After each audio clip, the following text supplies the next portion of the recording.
ನಮಸ್ಕಾರ ಸ್ನೇಹಿತರೆ, Davanagere one YouTube ಚಾನಲ್ಗೆ ಸ್ವಾಗತ. ನಾನು ಮೊಹಮ್ಮದ್ ಅಮೀನ್. ಅತ್ಯಾಚಾರ ಪ್ರಕರಣಕ್ಕೆ ಸಂಬಂಧಿಸಿದಂತೆ ಜೀವಾವಧಿ ಶಿಕ್ಷೆಗೆ ಗುರಿಯಾಗಿರುವ ಮಾಜಿ ಸಂಸದ ಪ್ರಜ್ವಲ್ ರೇವಣ್ಣ ಪರಪ್ಪನ ಅಗ್ರಹಾರ ಕೇಂದ್ರ ಕಾರಾಗೃಹದಲ್ಲಿ ಶಿಕ್ಷೆ ಅನುಭವಿಸುತ್ತಿದ್ದಾರೆ.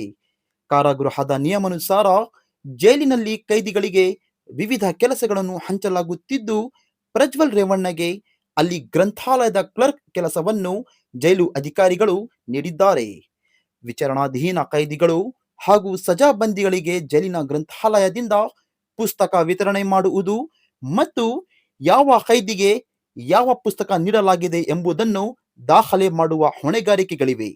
ಈ ಕೆಲಸಕ್ಕೆ ಪ್ರಜ್ವಲ್ಗೆ ಪ್ರತಿದಿನ 524 ರೂಪಾಯಿ ಸಂಬಳವನ್ನು ನಿಗದಿಪಡಿಸಲಾಗಿದೆ.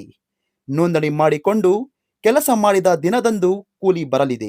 ನ್ಯಾಯಾಲಯದ ಹಾಜರಾಗಬೇಕಾದ ದಿನಗಳಂದು ಹಣ ನೀಡಲಾಗುವುದಿಲ್ಲ ಎಂದು ಜೈಲಿನ ಮೂಲಗಳು ತಿಳಿಸಿವೆ. ಅತ್ಯಾಚಾರ ಪ್ರಕರಣಕ್ಕೆ ಸಂಬಂಧಿಸಿದಂತೆ ಜನಪ್ರತಿನಿಧಿಗಳ ವಿಶೇಷ ನ್ಯಾಯಾಲಯವು ಆಗಸ್ಟ್ 2ರಂದು ಪ್ರಜ್ವಲ್ ರೇವಣ್ಣಗೆ ಜೀವಾವಧಿ ಶಿಕ್ಷೆ ಪ್ರಕಟಿಸಿತ್ತು.